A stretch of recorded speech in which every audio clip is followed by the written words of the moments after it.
Applications of trigonometry, जिसमें हम लोगों को पढ़ना क्या होता है, हाइट एंड डिस्टेंस। सपोज कीजिए ये एक पर्सन है, यहाँ पे इस तरीके से खड़ा है, तो दो चीज़ें होंगी, हम रेफरेंस कहाँ से ले रहे हैं। जैसे ये इनका आई साइट हो गया, ये जो आई साइट होगा रेफरेंस तो वहीं से होगा। There are two cases possible, या तो वो अपसाइड देखे या तो डाउनवर्ड देखे। कोई भी चीज़ को देखना होगा तो इट मे बी पॉसिबल को वो अपवर्ड देखे या फिर डाउनवर्ड देखे। तो जब इसमें दो टर्म बहुत इंपॉर्टेंट है और उसी पर ये सारे क्वेश्चन है। अगर वो अपवर्ड देख रहा है तो लाइन ऑफ रेफरेंस से जो एंगल बनेगा वो आपका हो जाएगा एंगल ऑफ एलिवेशन। मैंने उसको थीटा ई से दर्शाया है, एंगल ऑफ एलिवेशन, ठीक है। अब देखिए अगर वो डाउनवर्ड देख रहा है point of line of reference से, अगर वो डाउनवर्ड देख रहा है तो वो आपका एंगल ऑफ डिप्रेशन हो जाएगा, उसको मैंने थीटा डी से रिप्रेजेंट किया है। बस यही दो कॉन्सेप्ट है। अब देखिए हो सकता है कि ये कोई ऑब्जेक्ट है, यही होगा ना ऑब्जेक्ट, रफली स्केच है। तो ये ए और इनकी आई साइट और रेफरेंस है, एक ये राइट एंगल ट्रायंगल जैसा बनेगा।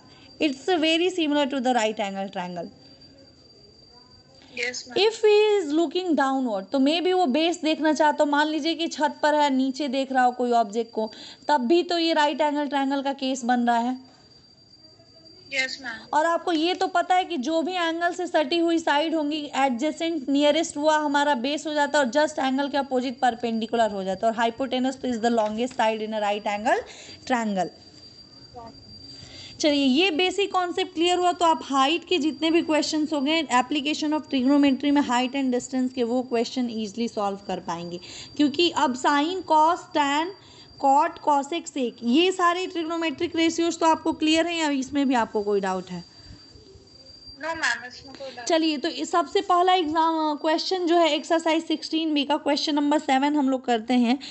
इन a rectangle A B C D, आपके सामने एक रेक्टेंगुलर शेप है, ए नीचे है ए बी सी डी, ये दिया हुआ है और इसका एक आपका डायगोनल भी ड्रॉ है ए सी, और एक एंगल दी हुई है 35 डिग्री। ये तो पता है ना कि सारे एंगल जो होंगे वो 90 डिग्री होंगे। तो दिस साइड इज 35, तो what is about this side? 90 minus 35, 90 degree minus 35 degree, 55 degree. Yes ma'am. चलिए अब ये हमारा अब फाइंड आउट क्या करना और कैसे निकालना है ये हम लोग जरा सा चेक कर लेते हैं। In triangle A B C D given that here in rectangle, given that A B C D, क्या क्या वैल्यूज आपको दी हुई हैं पहले वो लिख लीजिए। A B equals to 23 centimetre, angle C A B equals to 35 degree. You have to find the measure of B C. कैसे निकालेंगे आप?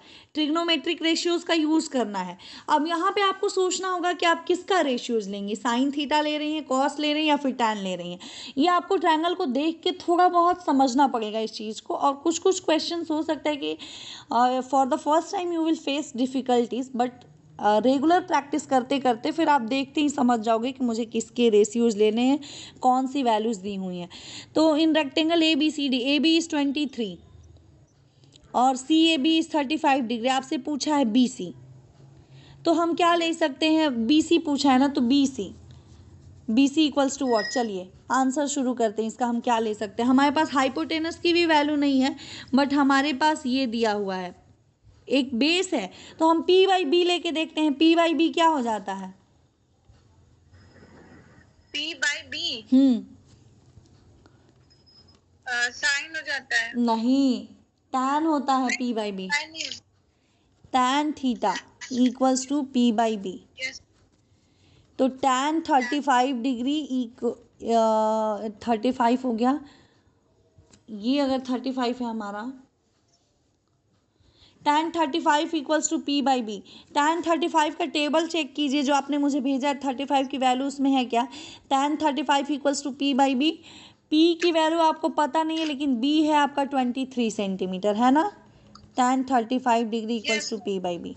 तो मैंने सारी वैल्यूज रख दी। अब मुझे सिर्फ टैन 35 पता चल जाएगा तो मैं परपेंडिकुलर यानी कि बी सी फाइंड आउट कर लूँगी। मैम 35 डिग्री नहीं है, 30 डिग्री है, 36 डिग्री है।